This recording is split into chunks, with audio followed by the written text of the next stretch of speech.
Eh bien, bonjour et bienvenue à toutes et tous. Je suis Camille Jusa et c'est moi qui vais avoir le plaisir d'animer les interventions et les débats de ce matin, notamment démolition ou réhabilitation.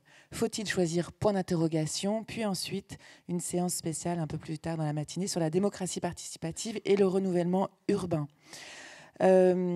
Alors, la rénovation urbaine, vous le savez, a fondé à la fois son action et sa notoriété sur un modèle en grande partie démolisseur, avec cet espoir qu'en modifiant le bâti, on pourrait à la fois désenclaver les quartiers, endiguer une partie des difficultés socio-économiques de ses habitants et surtout introduire dans les quartiers la si recherchée mixité sociale.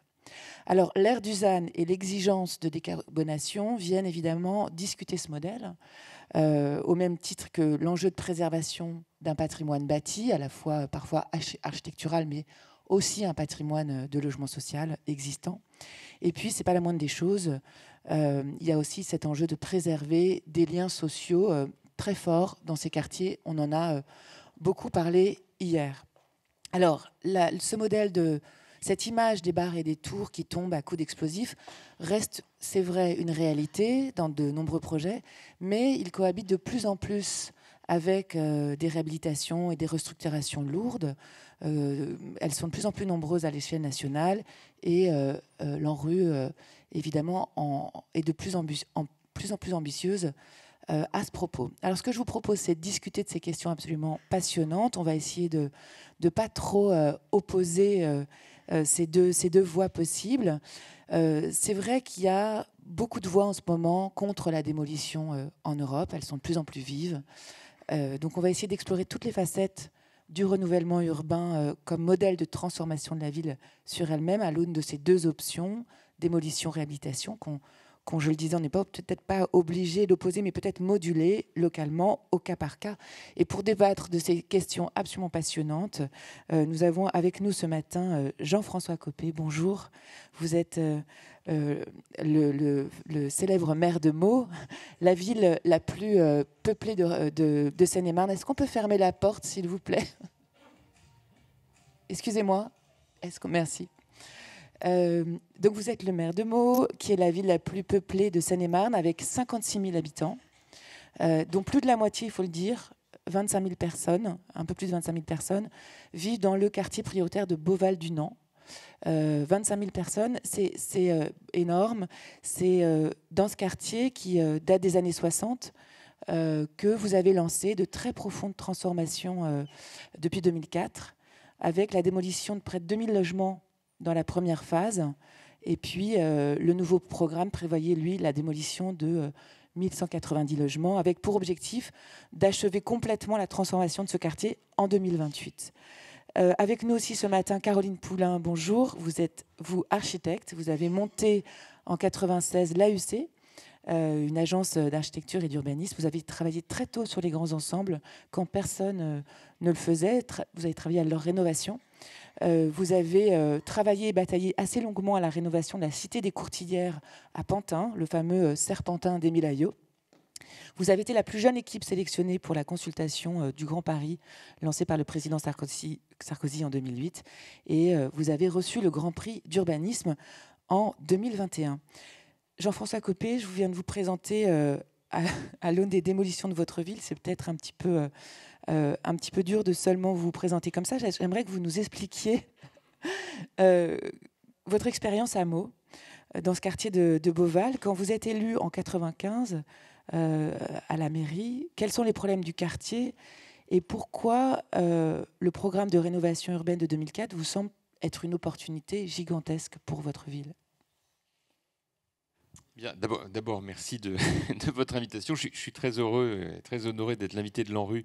Donc, je suis un grand défenseur, un grand fan. Il se trouve que j'étais ministre du Budget quand Jean-Louis Borloo était ministre de la Ville et qu'on a imaginé ensemble que plutôt que de saupoudrer les crédits publics, on les regroupe, on les concentre dans une agence, un peu sur un modèle américain. C'est ce qu'avait fait Al Gore, le vice-président de Clinton dans les années 90, pour justement déployer de manière large. C'est-à-dire que c'est en fait une approche globale du quartier, urbanisme, sécurité, rénovation, sport, culture, enfin voilà, c'est cette approche globale, environnement évidemment.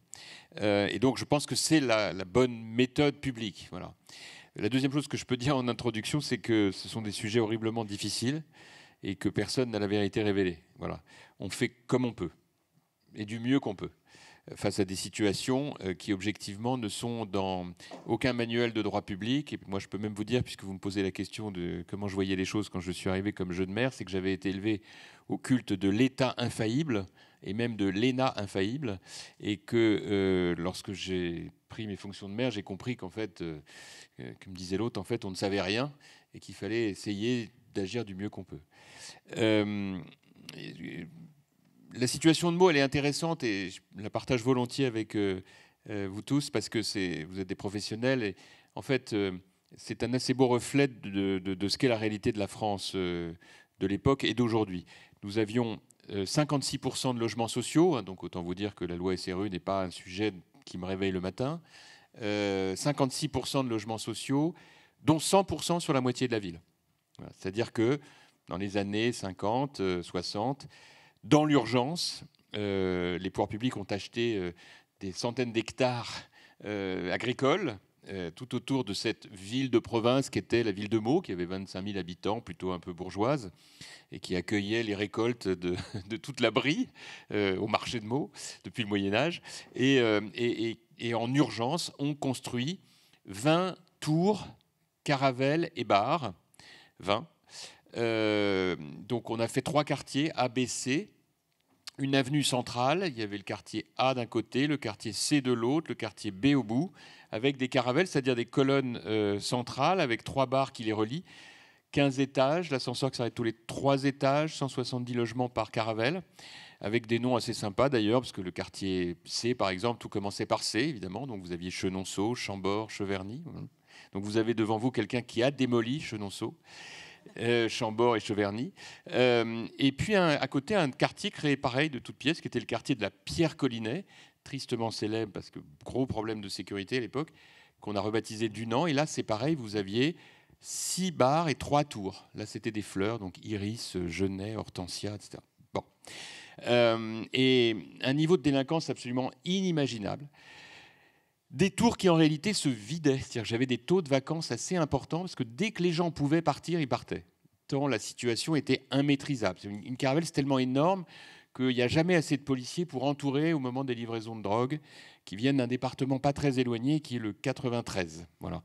Et ce, déjà depuis très longtemps, parce que ce qu'on dénonce aujourd'hui, en fait, des maires comme moi, on est quelques-uns, hein, on en parle depuis des années. Et en fait, tout le monde s'en fiche un peu, sauf ceux qui sont concernés. Donc c'est pour ça, vraiment, moi, quand je vois ce qu'on entend aujourd'hui, ça me fait tristement sourire, parce que ça fait quand même des années qu'on en parle.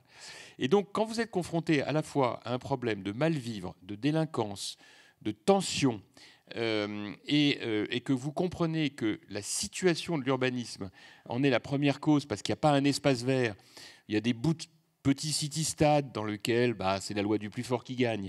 Il n'y a pas d'autorité de l'État, les profs font comme ils peuvent, il n'y a pas de politique culturelle. C'est là que je me suis dit qu'il fallait probablement une approche beaucoup plus holistique. Voilà. Et radicale. Et radical, alors radical. Je ne sais pas si... Je suis toujours gêné avec le mot radical parce que malheureusement, il est aujourd'hui incarné par des gens qui sont très très très loin de ce que je pense d'une grande république. Donc en réalité, c'est pas tant l'idée de radical, c'est surtout d'essayer d'avoir une stratégie. Et quand on arrive en fait comme maire, surtout quand on est un peu jeune, en fait on sait rien du tout. Donc on s'accroche à la personne qui va vous donner le déclic. Voilà. Et moi j'ai eu un déclic. J'ai eu 2 déclics et je pense que c'est intéressant de le partager avec vous parce qu'à l'époque il n'y avait pas de jurisprudence, pas de doctrine. J'ai rencontré Roland Castro et j'ai rencontré le commissaire de police de Meaux. Voilà. Le commissaire de police, visite de courtoisie, j'arrive, il me dit, vous savez, monsieur le maire, il faut que vous fassiez une police municipale armée, parce que nous, on n'y arrive pas tout seul. Dire ça en 95, c'était nouveau. Hein. Il me dit, mettez des caméras, aidez-nous, faites de la proximité, et puis on va petit à petit construire un truc autour de ça. Et puis quelques semaines après, j'ai rencontré Roland Castro, qui commençait par me dire, écoute, t'as vu l'effort que je fais, hein, on n'est pas du même bord. J'ai dit, non, mais ok. On était aux États-Unis ensemble avec Eric Raoult, qui était ministre de la Ville, le pauvre qui est décédé, à voir le programme d'Al Gore sur les Empowerment Zones. Et on est ensemble et on se parle à Chicago, je ne sais plus où, à une heure un peu tardive. Mais enfin, Roland, c'était un gars Voilà, et il me dit, je lui dis, je fais quoi en fait? Ben, il me dit, je vais venir voir. Bon, on va les réhabiliter. Parce qu'effectivement, mon prédécesseur avait mis des balcons sur les tours, etc. Bon, on refait quelques cages d'escalier. Il va sur place, il regarde le truc, il fait 3-4 mauvaises rencontres, quand même, sur place, de gens qui nous agressent un peu. Et il me dit, tu sais, c'est pas mon intérêt d'architecte, mais il faut que tu casses tout et que tu reconstruises. Ça a été le déclic. Jean-François Copé, ce qu'on comprend quand même, et on comprend que c'est extrêmement compliqué pour un maire, c'est que quand même la démolition à l'époque, c'est la solution, c'est l'ultime réponse à l'échec d'autres politiques sociales, au fond. Et puis c'était un tabou surtout. C'était un tabou. Moi, je me souviens très bien, quand j'ai commencé à parler de démolition, c'était donc bien avant l'ANRU, Oui. on m'a dit, je me souviens très très bien, j'avais un jeune type de ministère de l'équipement, qui avait fait l'école rivale de la mienne, il était très bon en maths lui. Il me fait un coup, je lui dis il faut qu'on démolisse. Il me dit mais vous voulez démolir, c'est-à-dire si les gens ne peuvent plus en fait, et les charges sont énormes puisqu'il y a la moitié de gens qui sont partis, donc pour ceux qui restent c'est des charges locatives énormes. Et je lui dis on va démolir. Et il me dit mais vous allez en mettre combien à la place? Alors j'ai dit la première en fait on va rien remettre à la place, on va faire un grand parc qu'on va appeler le parc Chenonceau du nom de la caravelle qu'on démolit pour que les gens se retrouvent, il n'y a pas d'endroit. Et la deuxième, il me dit, vous remettez tout sur la deuxième. Je dis non, la deuxième, on va faire un espace culturel dans lequel je veux qu'on mette du théâtre, qu'on fasse de la danse, qu'on fasse des arts plastiques. Il n'y a pas d'espace culturel. Et là, le mec m'a regardé, je n'oublierai jamais, il m'a dit, ils n'ont pas besoin de culture, ils ont la télé. Et là, je me suis dit, ça commençait à faire, c'est le démarrage de la perception de la déconnexion avec Paris. Donc on a démoli, pour vous dire des choses très simplement, 18 des 20 tours. Il nous en reste 2 à faire en 2028. À la place, j'ai mis des immeubles de 4 étages, j'ai mis des caméras partout, des espaces verts, de la culture, du sport, des lieux de vie complets, et on a diminué la délinquance par 2, et on a de l'accession à la propriété, donc une véritable mixité sociale. Et je me dis, mais heureusement qu'on a fait ça, en fait. Et je suis désolé, je le partage sans aucune espèce de certitude, mais je me dis, heureusement qu'on a fait ça. Il y a exactement 15 jours, j'ai eu un gigantesque incendie dans une des 2 tours qui restent. Un canapé à brûler, hein, avec un grille-pain. 3 étages complètement neutralisés. J'ai dû évacuer en catastrophe un nombre de personnes dingues. Les pompiers ont pris tous les risques. Je me suis dit, il m'en reste plus que 2. Si j'avais encore les 20, je passerais ma vie à gérer ce genre de problème. À éteindre des incendies. Voilà. Caroline Poulain, c'est intéressant ce qu'on vient d'entendre parce que vous avez, à la même époque, un regard extrêmement différent de celui de Roland Castro sur ce patrimoine-là. Vous êtes très rare à l'époque, à la fin des années 90, début des années 2000, à vous intéresser à ça. Qu'est-ce que vous voyez dans ce patrimoine à cette époque, contre l'avis de tout le monde un peu? Alors, oui, je ne sais pas si c'était contre l'avis de tout le monde, mais en tout cas, on avait un autre regard. Bon, déjà, on n'est pas de la même génération que Roland. Et je pense que eux, c'était la génération qui vraiment basculait suite à l'époque moderne et donc était dans cette phase de transition. Et nous, on est la génération qui vient après et qui peut-être, du coup, a un autre rapport par rapport à cette modernité et à cette architecture de ces années de la reconstruction. Nous, il se trouve que notre première agence était dans une des agences de Jean Dubuisson. Donc c'est vrai que d'emblée, on avait aussi un rapport assez affectif à cette architecture que peut-être on en avait un réel attachement et on aimait son architecture. Jean Dubuisson, qui est donc un architecte, Grand Prix de Rome, qui a construit 20 000 logements. Voilà, qui a construit... Notamment autour de la gare Montparnasse, très célèbre. Voilà, Mouchotte notamment, qui est un peu une icône, mais en même temps qui a aussi beaucoup construit en Lorraine. Moi, donc, comme c'était notre... par exemple, je peux donner une anecdote par rapport à la démolition. Il avait construit un magnifique ensemble qui s'appelle Cormontaigne, qui était à Thionville. Et ce programme était destiné, donc c'était plusieurs tours et des magnifiques espaces communs, une grande piscine en sous-sol qui reliait ces tours pour accueillir les ouvriers de la sidérurgie. Et en fait, il y a eu un déphasage entre la planification et la construction de ces logements, et ces logements n'ont jamais été occupés. Et ensuite, ils ont été démolis. Et c'est vrai que ça, c'était pour nous une sorte de gâchis manifeste, en fait. Mais bon, en même temps, ils avaient construit une coquille vide qui était en décalage total avec une époque. Et c'est vrai ce que vous disiez à l'instant, Monsieur Copé, c'est-à-dire qu'à l'époque, à la fin des années 90, début 2000, il y a énormément de vacances dans le logement social. Dans les tours uniquement. Dans les tours. Alors, écoutez, juste peut-être, si vous le permettez, je voudrais dire à Caroline Poulin d'abord que moi je suis à la fois très respectueux et très attentif au discours des architectes.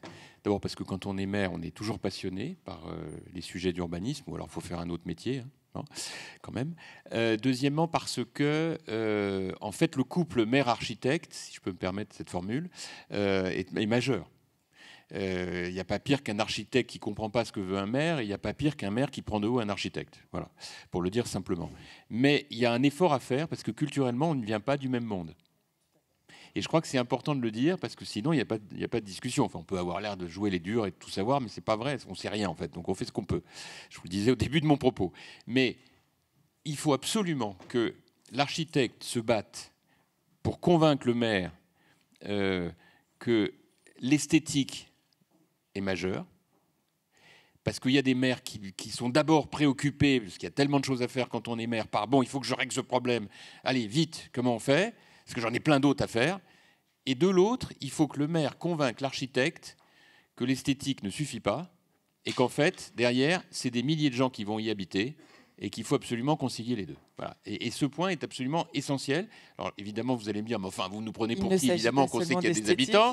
Ce en quoi je vais vous dire, vous nous prenez pour qui ? Vous savez bien qu'on veut du beau, mais la réalité, c'est que l'affectif sur la qualité du bâtiment, si c'est pour que dedans on vive un enfer, c'est pas la peine. Or, et c'est mon dernier point là-dessus, parce que je veux vraiment insister sur ce point, ces tours, qu'on le veuille ou non, ne sont plus habitables parce qu'elles sont génératrices de tels problèmes de violence et d'insécurité qu'elles rendent de facto la vie impossible. Parce que c'est le lieu du trafic de drogue en France. Et si on ne comprend pas, si on n'accepte pas d'entendre ça, on ne voit pas une réalité qui fait qu'aujourd'hui, là où les narcotrafiquants nationaux sont implantés, c'est dans les quartiers de grands ensembles, parce qu'on ne peut pas les déloger, c'est techniquement impossible. C'est intéressant ce que vous disiez sur la question esthétique. Qu'est-ce que c'est qu'une qualité architecturale ? Vous avez, donc rénové la Cité des Courtilières, qui était aussi un endroit extrêmement compliqué. C'est donc ce serpentin, on voit quelques images derrière, au centre duquel il y avait un parc. Il faut dire, à l'époque, au milieu du parc, il n'y avait pas de jeux pour enfants, juste des voitures qui brûlaient, et chacun des accès était tenu par des trafiquants aussi. Et là, il a été choisi plutôt de rénover. Comment vous avez fait ? Parce que c'est des vraies questions. Comment on déloge un trafic de drogue ? L'architecture peut. Je partage ce que vous dites. Par exemple, aux Courtilières, donc nous, on est arrivé au moment où Bertrand Kern est élu. Il lance une grande étude de définition. On est deux groupements en fait à être lauréats. Et c'est vrai que nous, on a accompagné. Bon, il est toujours en fonction, et donc on a travaillé 22 ans avec lui. Donc c'est vrai que ce dont vous parlez un architecte de toute façon ne sait pas faire un projet sans un maître d'ouvrage, et en l'occurrence quand il travaille pour une ville et donc dans ce genre de quartier, évidemment que c'est essentiel que ce couple existe. Donc nous, c'est vrai qu'on avait quelques visions malgré tout divergentes avec le maire, parce qu'on avait des débats sur la question de la résidentialisation et sur la question des démolitions. Mais en même temps, il y a aussi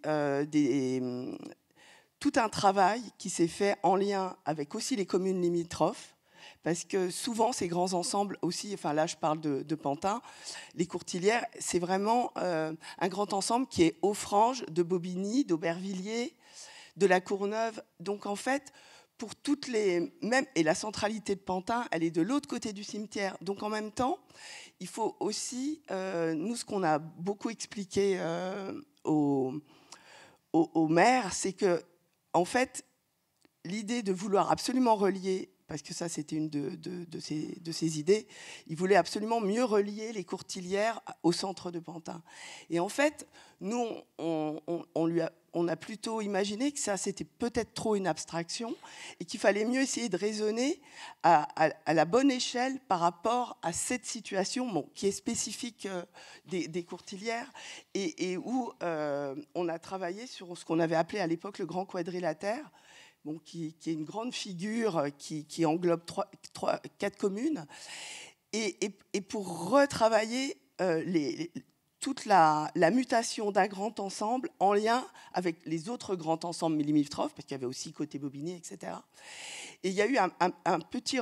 On a retravaillé un peu à partir de cette trame de ce grand quadrilatère. D'une autre échelle, en fait. D'une autre échelle, et on a réussi à faire muter les choses. Il y a eu un peu de démolition, parce qu'en fait, on est en 2002, et ensuite, au moment où on démarre le projet, c'est déjà l'ANRU qui... Donc, de toute façon, la condition au financement était aussi de la démolition. Donc on savait on était dans l'obligation de démolir quelque chose. Et c'est vrai que là, on a essayé d'arbitrer sur là où il y avait des points un peu de blocage par le bâti. Et c'est pour ça qu'on n'a pas du tout une position dogmatique. On dit juste, nous, c'est plutôt la démolition n'est pas un préalable. Après, s'il faut, c'est un autre sujet.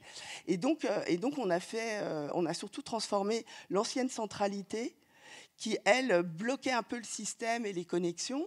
Et qui avait été dessinée par Émile Ayo aussi. Oui, aussi, et qui était au bout de l'avenue des Courtilières et qui faisait bouchon. Et ensuite, en retravaillant, voilà, on a réussi à retisser des liens. Et ça, c'est peut-être ce qu'on a... Enfin, évidemment, il faut aller sur place pour le comprendre. Et puis, c'est assez invisible, en fait, comme travail. Donc, c'est pour ça que je pense qu'il ne faut pas limiter l'architecte à juste une volonté esthétique. Enfin, nous, en tout cas, ce n'est pas du tout notre approche.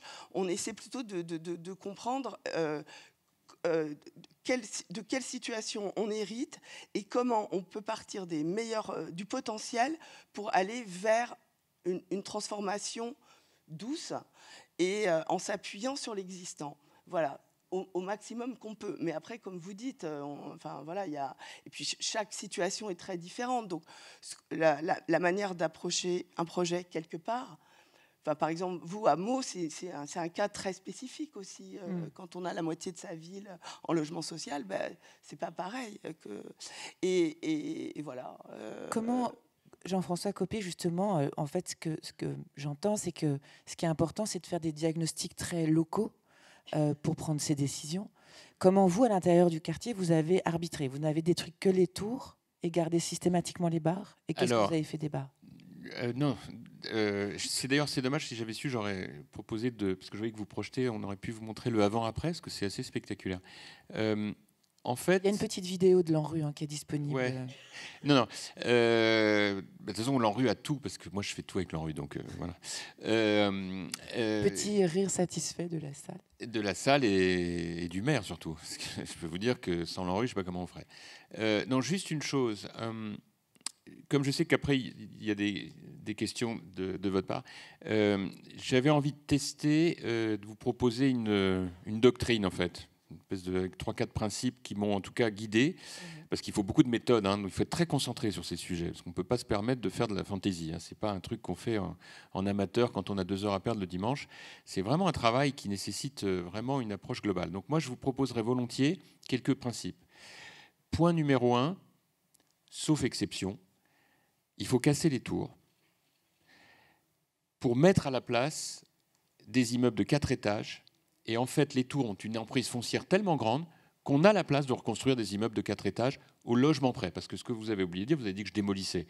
La vérité, c'est que à l'heure où je vous parle, j'aurais plus construit de logements, y compris sociaux, que je n'en aurais démoli. Nous étions 49 000 habitants, nous sommes 56 000.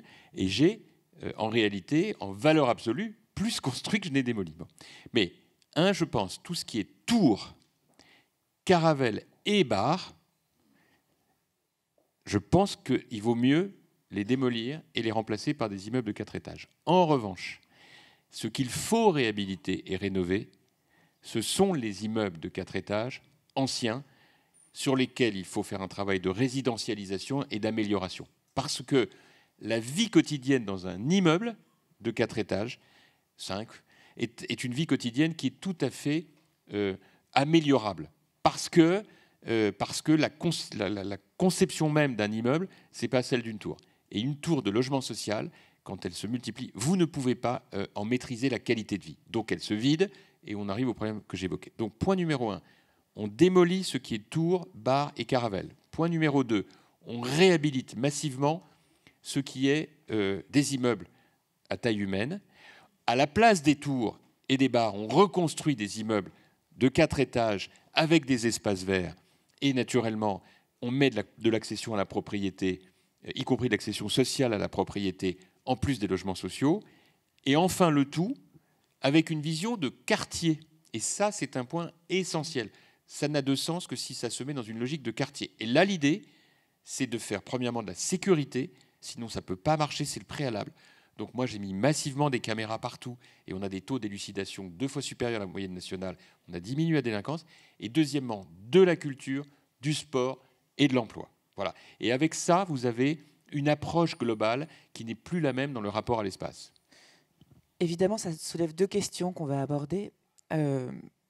Vous n'êtes pas sans savoir que 2 architectes français ont reçu un très prestigieux prix il y a quelques années, les architectes Lacaton et Vassal, qui ont montré justement que ce soit pour une barre à Grand Parc à Bordeaux ou pour une tour à côté du périph', pas sur le périph', à Paris, on peut transformer cette architecture. Elle est très capable.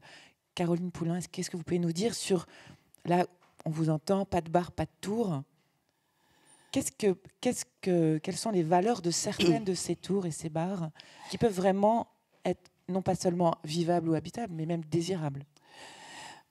Par exemple, je pense qu'une des premières qualités des tours, parfois, c'est quand même les vues qu'elles peuvent offrir dans un grand paysage.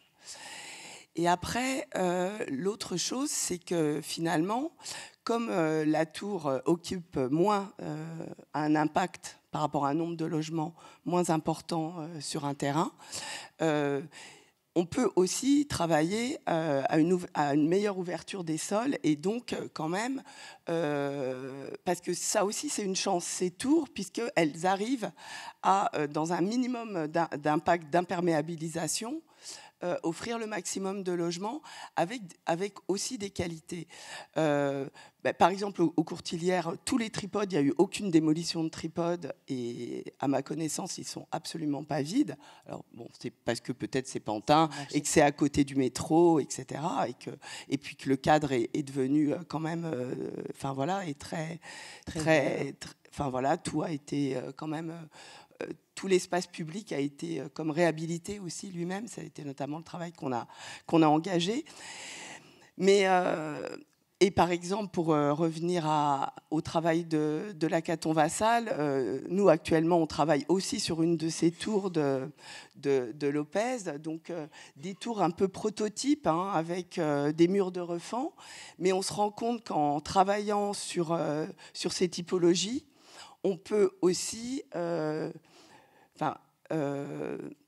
vraiment les repenser et les retravailler et vraiment refaire du projet dans ce projet d'une tour.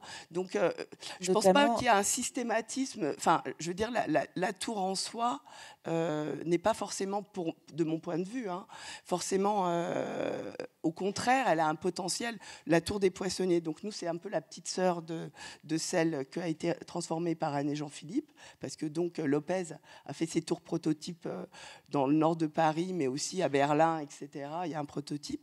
Et nous, c'est une tour de Paris Habitat qu'on retransforme en logement étudiant. Et en fait, on a pu aussi voir que la capacité de la tour permettait aussi d'offrir des espaces communs, de repenser une nouvelle vie étudiante, parce que justement cette tour était suffisante pour accueillir tout un programme classique, c'est-à-dire dans le sens, il n'est pas classique le programme, mais il faut 150 lits pour être la bonne taille, en tout cas que le Crous gère. Et donc, ça donnait la possibilité aussi, cette transformation, d'offrir voilà, par exemple, des grands communs et d'offrir aussi une nouvelle vie à cette tour elle était un prototype et à un moment, elle trouve un ancrage. Donc il y a aussi comment on retravaille un rapport au sol, etc. Jean-François Copé, je vous relance juste. Ouais. Est-ce que c'est pas, parce que vous dites il fallait faire un quartier, donc service public, commerce, équipement. Est-ce que c'est pas à l'intérieur de cette architecture qu'on peut réussir à faire Écoutez, je vais vous dire, d'abord c'est un débat qui est passionnant, qui est très difficile, mais sur lequel, alors pour le coup, j'ai envie d'être homme politique une minute, parce que la politique, c'est pas le spectacle lamentable qu'on voit en ce moment. En fait, la politique, c'est magnifique. C'est comment est-ce qu'on réfléchit à la qualité de la vie et de l'organisation d'une société. Chacun a son idée sur la question. Chacun sait que je suis de droite, mais j'ai toujours considéré que le sectarisme était la forme la plus aboutie de la bêtise humaine. Donc évidemment que je regarde par définition et que je suis très à l'écoute de tous ces sujets qui sont, je le répète, extrêmement compliqués. Mais en fait, et je voudrais le dire à Caroline Poulin, si vous me le permettez, en fait, vous avez dit, quand on est dans une tour, on a la chance d'avoir une très belle vue. Tout ça est parfaitement exact. D'ailleurs, les premiers qui sont venus, c'était des rapatriés d'Algérie dans nos tours. Ils disaient que les jours de beau temps, on voit la tour Eiffel depuis Meaux. Bon, la seule chose que je veux vous dire, c'est qu'en fait, ça dépend quelle société on veut. Voilà. Et pour moi, le problème de la tour, c'est que c'est, par définition, l'interdiction de la mixité sociale. Parce que la réalité, c'est que ceux qui habitent dans les tours, c'est ceux qui ne peuvent pas en partir. Parce que la qualité de vie, qu'on le veuille ou non, elle est compliquée quand on y élève des enfants, parce que la cohabitation avec d'autres familles est génératrice de danger pour ces enfants et qu'il n'y a pas plus important au monde. Alors on peut toujours me dire, oh là là, qu'est-ce que c'est que ça? Qu'est-ce qu'il veut dire par là? La réalité, qui que vous soyez, quelles que soient vos origines et votre confession, vous voulez protéger vos enfants et vous vous dites, c'est quoi les fréquentations de mes enfants? Bon, la tour, c'est le non-droit, parce que personne ne peut y faire respecter le droit. C'est trop grand. C'est trop grand. Et en réalité, je suis désolé de le dire un peu directement, mais il faut bien qu'on se parle. Mes administrés sont les mêmes aujourd'hui que ceux d'avant les démolitions. Parce qu'ils ont été prioritaires pour habiter, évidemment, sur place. Et donc, à chaque fois qu'on reconstruisait, les habitants qui étaient déménagés allaient dans les nouvelles habitations. Bon, donc il n'y a quasiment pas de changement. Il y a une chose que je veux simplement dire. Dans les premières démolitions, les gens pleuraient. Ah, mais j'ai habité là, etc. Aujourd'hui, ils remercient. Et on me dit, ils remercient. C'est pas parce que tu en as 3 qui te remercient. Je vous donne juste, de temps en temps, on a tous nos indicateurs. Il y en a un qui n'est pas inintéressant, c'est celui des résultats aux élections municipales. Non, mais c'est vrai. National, les gens font comme ils veulent. Hein. Chez nous, ils sont assez LFI. Municipales, les dernières. Nous avons fait, sur l'ensemble de la ville, au premier tour, 77% des voix. Sur ces quartiers qui votent à gauche, j'ai fait 83%. Bon. Et croyez-moi, ce n'est pas pour mes beaux yeux. C'est simplement parce que les gens ont compris qu'on était en train de leur améliorer leur qualité de vie en les protégeant. Moi, je mets ça juste à la réflexion. Les constructions, c'est pour ceux qui y habitent. Ce n'est pas pour ceux qui les conçoivent. C'est ceux qui y habitent qui sont la priorité. On peut évidemment se demander pourquoi en France, on n'arrive pas à faire vivre des gens dans les tours alors qu'on y arrive à Hong Kong. Dans les Olympiades, dans le 13e, ça marche très bien. Enfin bon, on pourrait se poser la question pourquoi... Hong Kong, on peut dire un mot sur Hong Kong ou sur Singapour ou ce que vous voulez. Ce sont des propriétés privées avec des niveaux de sécurité dont vous n'avez même pas idée. Mais ça peut marcher. Même pas les idée. gens qui vivent dans non, mais ça n'existe pas, l'insécurité dans les tours à Hong Kong. Non, mais il faut appeler les choses par leur nom. C'était cette question-là. Comment il y a toute cette question de l'acceptabilité sociale, de la destruction de la tour. Vous disiez les gens pleuraient, aujourd'hui ils me remercient. Comment vous avez... les gens sont restés un pour un? Ah ben, plus même, parce que l'attractivité sur ces quartiers, elle est énorme. J'ai même un problème de place. C'est tellement les gens veulent venir y habiter. Et en réalité, il faut bien entendre ça. Les gens ne voulaient pas quitter le quartier, il n'a jamais été question. Donc qu'est-ce qu'on a fait pendant les premières années? On déménageait les gens d'une tour à une autre. Et puis petit à petit, ils sont allés prioritaires dans les nouvelles constructions. Donc, mais comme il y avait la moitié des tours qui étaient vides, parce que les gens, dès qu'ils pouvaient partir, ils en partaient, on a pu bénéficier de cette vacance pour pouvoir faire ce travail d'enchaînement. Ça veut dire aussi que le quartier est resté très populaire. Vous avez le même niveau de... Ah bah bien sûr. De logement social. Bien sûr, bien sûr. Caroline Poulin, il faut quand même qu'on parle d'une chose très importante, c'est la question du carbone. Ces immeubles ont été construits, alors c'est très, très extrême ce qu'on voit comme urbanisme là, ils ont été construits avec du béton, avec l'argent des Français une fois, après on les démolit et on reconstruit ailleurs, sur des sols qui n'étaient peut-être pas imperméabilisés. Qu'est-ce qu'on peut dire de ça? Non, mais comme projet aussi de société. C'est vrai que quand on arrive à travailler sur certains projets de transformation, c'est vrai que c'est assez intéressant de se dire quand même, de tester ça et de voir, mais on en est qu'au début en fait aussi de cette nouvelle volonté de se dire maintenant on compte aussi le bilan carbone, donc tout d'un coup on a un paramètre en plus qui vient parce qu'on sait très bien que la construction est extrêmement consommatrice de carbone. Donc tout d'un coup, la transformation et le fait de garder les carcasses, parce que parfois, les choses peuvent vraiment repartir pour des vies de 50, 100 ans. Enfin, la Tour des Poissonniers, par exemple, c'est l'enjeu. Hein. Mais par contre, on repense aussi même les noyaux, parce que là, c'est une transformation lourde qui ne se fait pas du tout en site occupé, etc. Et moi, je suis architecte conseil du département de la Marne. Et ce qui me frappe, c'est qu'on est en train de démolir du logement social. C'est pas forcément là-bas des tours, mais enfin c'est beaucoup de bars quand même, à Reims, à Châlons. Et aujourd'hui, la proposition de remplacement se fait sur les terres agricoles alentours, avec du logement individuel et 3 places de stationnement par maison. C'est du logement social, hein, c'est une reconstruction d'offres en logement social. Et c'est vrai qu'il fabrique une forme d'urbanisation en forme de lotissement qui moi, me pose vraiment question. Et c'est dans le cadre de, quand même, de reconstitution d'un parc social qui était financé. déjà là. Donc aussi, on parle d'argent public, etc. Et quand on voit malheureusement la qualité de la production de cette architecture pour qu'on équilibre qui est vraiment une architecture extrêmement pauvre et qui peut-être, j'espère pas, mais qui a très très peu de pérennité quand même a priori, voilà, ça m'interroge énormément.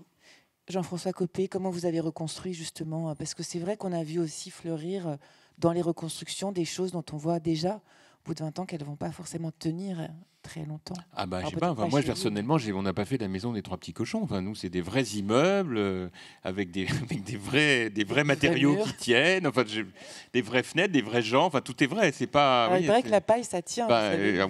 Oui, enfin, personnellement, je suis pas sûr de recommander la construction avec de la paille. Donc non. Je vous assure, c'est des vrais immeubles. Tout ça a été fait par des gens très sérieux. C'est des promoteurs et des constructeurs de la place. Ou alors, il faut s'inquiéter parce que ça veut dire qu'avec tout ce qu'ils ont construit en France et dans le monde, on risque un chaos généralisé. Moi j'ai une petite question sur l'histoire du développement durable. Je suis, comme beaucoup, un converti récent. Moi, je me suis vraiment converti au moment du Grenelle de l'environnement, il y a une vingtaine d'années. Avant, c'était pas trop notre truc, c'est vrai. Mais ça coïncidait avec le moment où je démolissais, où je reconstruisais. Donc, c'était pas plus mal. Moi, je ne comprends pas l'analyse qui consiste à dire que le bilan carbone est plus mauvais quand on démolit que quand on réhabilite. Pourquoi ? Parce que les tours, c'est des passoires thermiques, mais big time hein, quand même. Il faut voir ce que c'est. C'est un truc de fou. C'est des déperditions d'énergie absolument dingues, ces tours. C'est n'importe quoi. Bon, c'est pas de la faute de personne, mais c'est la réalité. Se dire qu'on va dépenser quand même des dizaines de millions d'euros pour réhabiliter une tour, parce que si on veut vraiment la réhabiliter, c'est des dizaines de millions d'euros. Dire que ça n'a pas d'empreinte carbone, moi je veux bien, mais je vois pas comment, mais je suis pas spécialiste, je vois pas comment, est-ce que ça, il n'y a pas une grosse empreinte carbone, refaire le noyau central, refaire tout ça, c'est énorme. Je ne vous parle même pas de la vie quotidienne pour les habitants pendant la réhabilitation, parce que les réhabilitations, ça dure très longtemps quand même, donc c'est pas très marrant. Déjà, refaire sa cuisine, c'est un cauchemar, donc vous imaginez refaire tout l'immeuble. Et deuxième remarque, quand vous reconstruisez, vous ne reconstruisez que des immeubles HQE.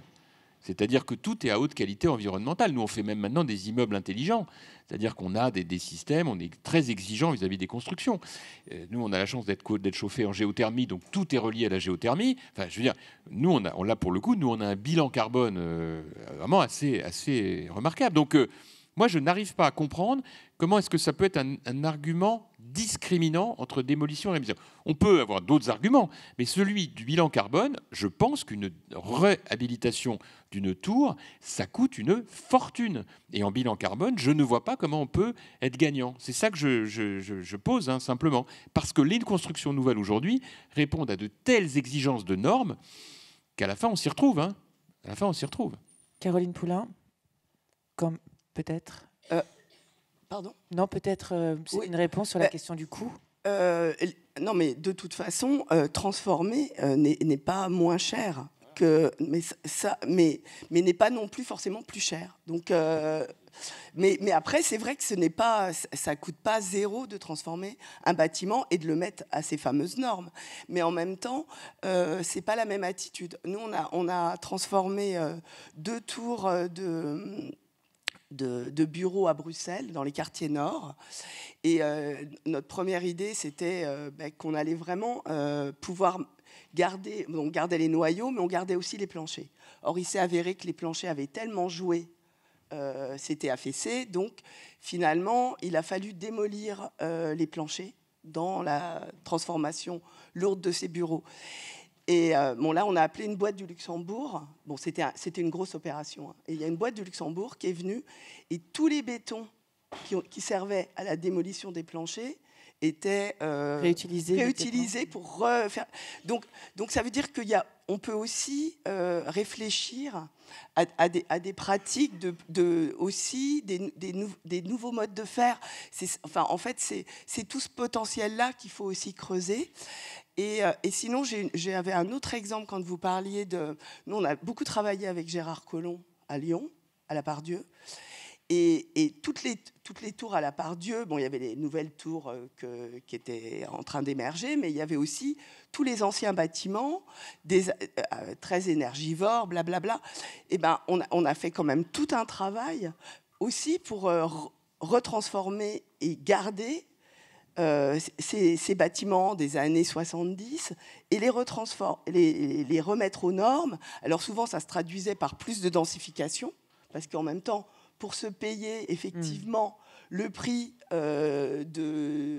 du coût de cette mise aux normes, parfois il faut équilibrer les opérations. Donc ça veut dire qu'on redensifie à côté pour équilibrer les opérations. Mais effectivement, c'est un prix énorme. J'ai quelques questions de la salle. Jean-François Copé, on voit des collectifs d'habitants se mobiliser fortement contre la démolition un peu partout en France. L'arbitrage entre réhabilitation et démolition doit-il relever aussi des habitants ? Comment vous avez travaillé, vous ? Alors, écoutez, le maire qui vous explique qu'il fait ça sans les habitants, il faut vraiment que je le rencontre. Hein.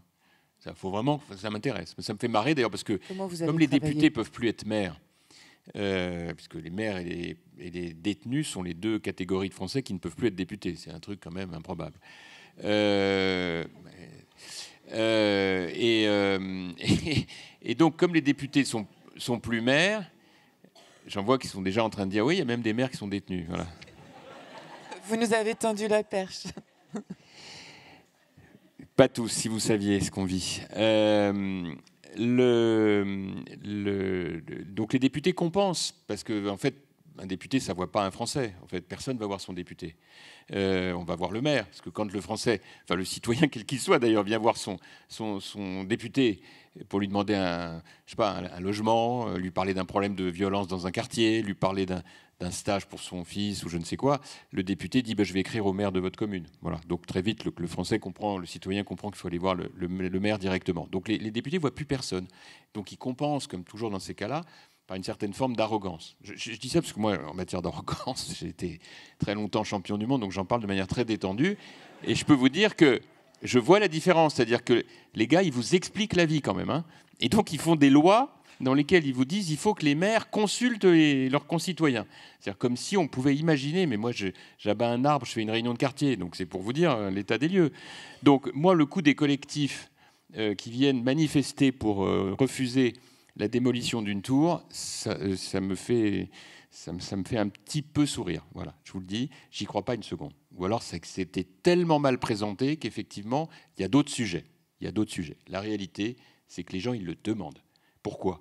Parce que quand on leur montre la perspective de ce qui a pu être fait à côté, dans le quartier d'à côté, qui voit des quartiers sécurisés, où vous n'êtes pas accueillis dans le hall de la tour par des poignées de dealers, des guetteurs qui ont parfois 14 ans et demi et qui vous regardent de travers et vous êtes obligé de baisser les yeux parce que vous avez peur et que c'est ça votre quotidien, je peux vous garantir que le problème n'est plus de savoir si on voit la tour Eiffel les jours de beau temps. Voilà. Donc moi je vous le dis très librement, il y a un moment où il faut bien nous reconnaître ça, quand on est maire, on est en prise directe avec tout ça. Parce qu'une fois que l'inauguration elle a eu lieu en grande pompe, il faut vivre pendant les 10 ou 15 ou 20 années suivantes. C'est ça la réalité. Je voudrais qu'on termine sur une chose aussi. Alors, c'était peut-être pas le cas dans votre grand ensemble. On en a parlé en préparant cette conversation. Il y a aussi cette image que le grand ensemble, c'est un univers de béton dont on pourra rien faire. Or, vous, en vous baladant dans tant de grands ensembles, ces 20 dernières années, vous dites non, en fait, c'est des endroits où il y a beaucoup de potentiel. Et si on ouvre un peu les parkings, c'est déjà très planté. Et ça peut être demain les endroits qui seront des refuges climatiques aussi pour des populations qui sont qui partent pas en vacances, qui sont un peu bloquées sur place. Peut-être faut dire ça aussi de ce potentiel-là. Oui, parce qu'en fait, souvent, ces grands ensembles, en fait, finalement, sur une grande assiette de terrain, ils sont finalement peu denses. Contrairement à ce qu'on dit toujours. Contrairement à ce qu'on dit souvent, mais en fait, c'est relativement peu dense. Donc, c'est vrai qu'en plus, maintenant, ces quartiers ont eu le temps, entre guillemets, de pousser. Et donc, c'est vrai qu'entre l'image de la carte postale des années 50 et aujourd'hui, c'est vrai qu'on peut reprendre l'exemple des Courtilières. C'est vrai qu'il y a un patrimoine aussi paysager et végétal hyper intéressant. Après, évidemment, il faut toujours replanter parce qu'évidemment, il y a des arbres là qui commencent plutôt à arriver aussi en fin de vie. Et là, on travaille par exemple sur le quartier de Pessac et c'est pareil, on a quand même une qualité du paysage qui est impressionnante. Et nous, par exemple, à Pessac, on rencontre quand même, par rapport, là je rebondis sur la question d'avant, des collectifs d'habitants, parce que là, il est prévu à Pessac des démolitions des tours. Et ça fait longtemps que c'est en débat, parce que ça fait longtemps aussi que beaucoup de gens militent pour que ces tours ne soient pas démolies. Et aujourd'hui, en tout cas, en y travaillant, on est plusieurs équipes à travailler dans le cadre de quartiers de demain. Et globalement, on parle avec des habitants qui vivent dans ces tours et qui sont contents d'y vivre. Donc, c'est une excellente transition pour notre séance spéciale sur la démocratie participative. Revenez à 11h30. On en discutera tout à l'heure. Je vous remercie tous les deux. Vous voulez terminer sur cette question-là? Si, allez-y, je vous en prie. Pour le coup, une seconde, je ne vais pas du tout retarder votre programme. Non, simplement, moi, la seule chose que je peux vous dire, s'il y a des gens qui sont heureux et très, très heureux de vivre dans les tours, franchement, il ne faut pas les embêter. Mais moi, je vous dis juste une chose. Dans ces cas-là, il faut dire aux gens, c'est vous qui voyez. Voilà. Il y a un moment où on ne peut pas faire le bonheur des gens à leur place. Je sais juste une chose, c'est que lorsque vous recomposez un quartier à taille humaine, vous n'avez plus la même atmosphère dans le quartier, vous n'avez plus du tout cette sensation de tension, et ça change absolument tout parce que vous y mettez des lieux de vie, et dans les tours, il n'y a pas de lieu de vie. Voilà. Eh bien, je propose que nous allions à Meaux, parce qu'il faut toujours aller voir l'architecture sur place. Et voilà. Donc, merci beaucoup à tous les deux. Merci beaucoup.